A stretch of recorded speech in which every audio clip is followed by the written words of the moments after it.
Six Flags Over Georgia is a well-developed park that bolsters 11 roller coasters packed into a pretty tight area. Now, there's a solid variety and quality of this park's lineup, but needless to say, with their last coaster coming 4 years ago, the clock is ticking, especially with a new RMC opening up just down the road at Fun Spot. So let's see what roller coaster could be coming next to Six Flags Over Georgia.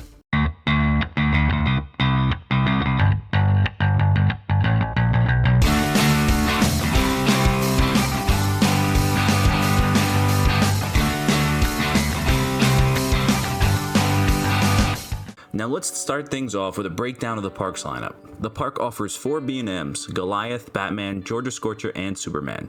Twisted Cyclone is a short but powerful RMC conversion, Daredevil Dive is a rare Gerstlauer Eurofighter in the Six Flags chain, and Riddler Mindbender is a classic Schwarzkopf. Throw in Blue Hawk from Vekoma, Great American Scream Machine from PTC, and 2 family coasters, the Mine Train and Joker's Funhouse coaster. So from the top, this park features strong floater and ejector airtime from the Hyper and Hybrid pair. Inversions are plentiful in this park, with 22 spread across 7 of the 11 coasters. There's a nice range of intense inversions across the board as well. Now, Scream Machine takes care of the wooden coaster, even if a modern take wouldn't be bad either. Superman and Batman take riders off the traditional sit-down style. The Eurofighter represents a more unique Six Flags experience to offset a good amount of clones. Even the hated Vekoma Blue Hawk offers a rare sit-down Vekoma credit that can't be found in many parks across the country. Now, the Mine Train and Funhouse coasters give 2 varying family coasters for the kids, so the lineup overall is pretty well rounded. Before we jump into the most obvious hole, I want to cover 3 more options that would be trademark Six Flags but wouldn't help the lineup as much. Now, perhaps the most boring of these 3 would be to install yet another SNS free spin in this park. Now, the small footprint could be easily dropped in multiple locations and could be in many different areas, different themes. Now, I don't think it adds very much to the lineup though, because of the variety and quantity of inversions in this park. I don't think the flipping aspect really adds too much. That being said, if it was a simple placeholder till a bigger edition, kinda what King's Dominion is doing right now, it would do the job just fine. Now, in a similar vein to the free spin, we have the possibility of bringing in a mock Power Splash. While a bit more rare, Over Texas is opening Aquaman in 2023. Now, given the climate of the Atlanta area park and their relatively small water park, an improvement to the water attractions offered here would be a welcome sight.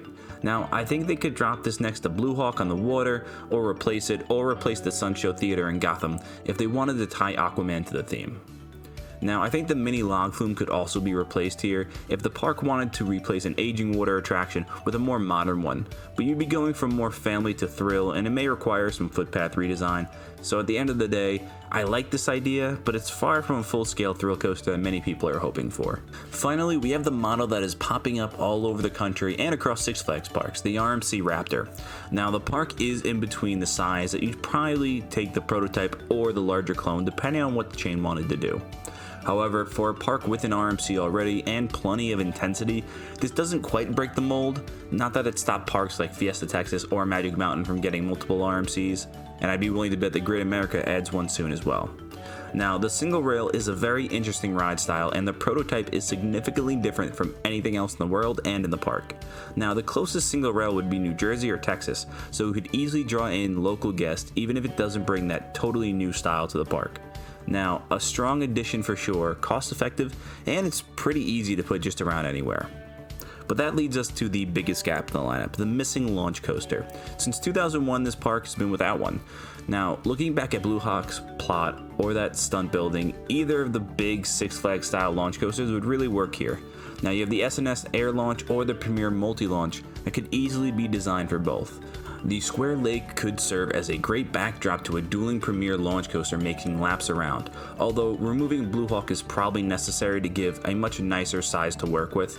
I think the Stunt Show Stadium is also a likely casualty, as they seem to be quickly falling out of favor and kind of getting removed across other parks.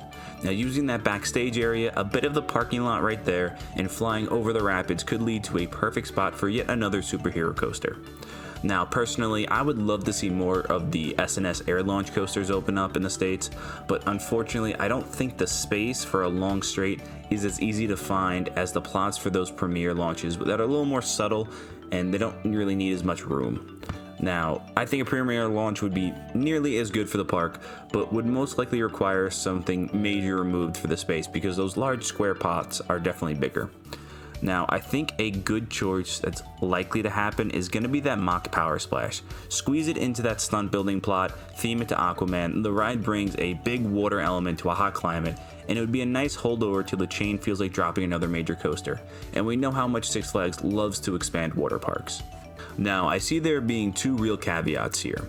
The first is that the chain feels any pressure from Sunspot Atlanta that just started a really massive expansion. Sure, for now it's only the RMC hybrid in the park, but if you add a few more small coasters, I could definitely see it stealing away some business from Six Flags Over Georgia. Now, the other is being the condition of some older rides. Mindbender just received a big renovation. It seems to be staying for a long time, but the bigger question here is probably Scream Machine. Now, I've heard that this thing runs pretty rough and it takes up a lot of land on the south side of the park. That massive L-shaped layout could open up land for almost any coaster design. That being said, I think the Woody stays as well. It's a unique experience for the park, and the trains that it just got from Georgia Cyclone should help extend the coaster's life. Now, Blue Hawk is probably the most redundant coaster in the park, and it's frowned upon by almost everyone as it runs rough. It's not very comfortable. So personally, if I own the park, it'd be the first to go. You have inversions and loopers all over the place, but I don't own the park, so. But anyway, that is going to wrap up this week's edition of What's Next. Now make sure to check out the rest of the playlist for a handful of other notable parks. Let me know down below what you want to see the chain add to this park, and if you think anything I said here is right. Until next time, that's all from the shores of Island Coasters.